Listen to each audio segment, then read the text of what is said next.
یہ کیسی آزادی ہے کہ عورت اتنی سستی ہو گئی، عورت اتنی سستی ہو گئی کہ ٹیلی فون بیچنے والوں کے لیے بھی ننگی ہو کر پوسٹر پر، اور موٹر سائیکل بیچنے والوں کے لیے بھی عریاں ہو کر پوسٹر پر، ڈبل روٹی اور فریج بیچنے والوں کے لیے بھی عریاں ہو کر پوسٹر پر۔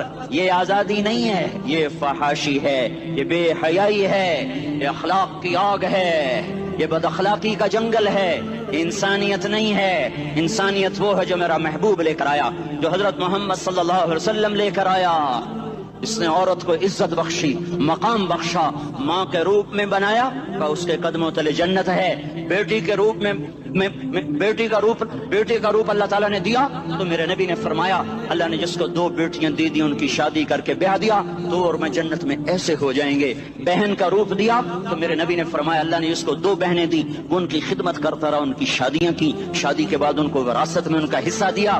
پورے پاکستان کا رواج ہے مالدار یا فقیر اپنی بہنوں کو بھائی جائیداد میں حصہ نہیں دیتے، جو جہیز دے دیا بس وہی دے دیا اور باقی پر ڈاکہ مار کے قابض ہو جاتے ہیں۔ کوئی بہن حصہ مانگے تو کہتے ہیں بڑی بے غیرت ہے، بھائیوں سے مانگتی ہے۔ بے غیرت تو وہ ہے جس نے ایک چھاتی کا دودھ پینے والی بہن کا حق مار کے گھر بیٹھ گیا ہے۔ تو جس نے 2 بہنوں کو پالا، شادی کی، ان کا پورا حق ادا کیا، حق ادا کرنے کے بعد بھی ان کا خیال کرتا کرتا مر گیا تو اس پہ جنت واجب ہو گئی۔ بیوی کے روپ میں آئی تو اللہ تعالیٰ کے نبی نے فرمایا بہترین مسلمان وہ جو اپنی بیوی کے ساتھ اچھا سلوک کرے، اور میں سب سے اچھا سلوک کرتا ہوں اپنی بیویوں کے ساتھ، اور بہترین مال وہ ہے جو تم اپنی بیوی پر خرچ کرتے ہو اور اپنے بچوں پر خرچ کرتے ہو۔ اللہ تبارک و تعالیٰ نے اسلام کو عورت کی عزت کا ذریعہ بنایا۔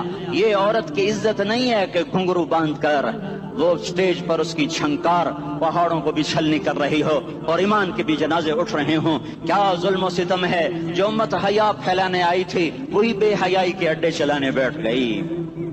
جس امت نے پاکیزگی کو وجود دینا تھا وہی گٹر کے بیوباری بن گئے، جو سچ کو بیچنے آئے تھے وہی جھوٹ کے ایجنسی ہولڈر بن گئے، جو عدل کا نظام قائم کرنے آئے تھے وہی ظالم بھیڑیے بن کے بیٹھ گئے۔ جبھی تو اللہ نے قیامت کا دن رکھا ہے۔